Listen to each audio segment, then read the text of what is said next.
भारत माता की जय। भारत माता की जय। भारत माता की जय। भारत और चीन के बीच पूर्वी लद्दाख इलाके में पिछले करीब एक साल से जारी सीमा विवाद के बीच गुरुवार को रक्षा मंत्री राजनाथ सिंह ने राज्यसभा में बड़ा ऐलान किया। वो ये कि पेंगोंग लेक के पास विवाद को लेकर भारत और चीन के बीच समझौता हो गया है। दोनों ही देश अपनी अपनी सेनाओं को पीछे हटाने को लेकर सहमत हुए हैं। साथ ही अप्रैल 2020 से पहले की स्थिति को अब लागू कर दिया जाएगा। और तो और बुधवार से इस प्रक्रिया को लागू करना शुरू भी कर दिया गया है। राजनाथ सिंह ने राज्यसभा में कहा कि पेंगोंग झील के दक्षिणी और उत्तरी किनारे से सेना की वापसी का समझौता हुआ है।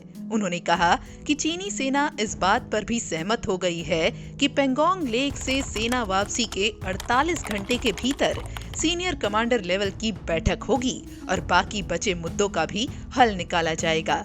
भारत चीन में सेना वापसी का जो ये समझौता हुआ है, उसके तहत पेंगोंग लेक इलाके में दोनों पक्ष अग्रिम मोर्चे पर सेना की वापसी करेंगे। चीन अपनी सेना की टुकड़ियों को नॉर्थ बैंक में फिंगर 8 के पूरब की दिशा की तरफ रखेगा और भारत अपनी सेना की टुकड़ियों को फिंगर 3 के पास स्थित स्थायी बेस धन सिंह थापा पोस्ट पर रखेगा। पेंगोंग लेक के साउथ बैंक पोस्ट पर भी दोनों सेनाएं इसी तरह की कार्रवाई करेंगी। इसी के साथ राजनाथ सिंह ने संसद में एक और बड़ी बात कही। उनका कहना है कि इस बातचीत में भारत ने कुछ भी नहीं खोया है। बता दें कि भारत में चीन के बीच पूर्वी लद्दाख इलाके में मार्च-अप्रैल 2020 में विवाद शुरू हुआ था। इस दौरान कई मौकों पर भारत चीन के बीच बात हुई, लेकिन कोई ठोस नतीजा नहीं निकला था।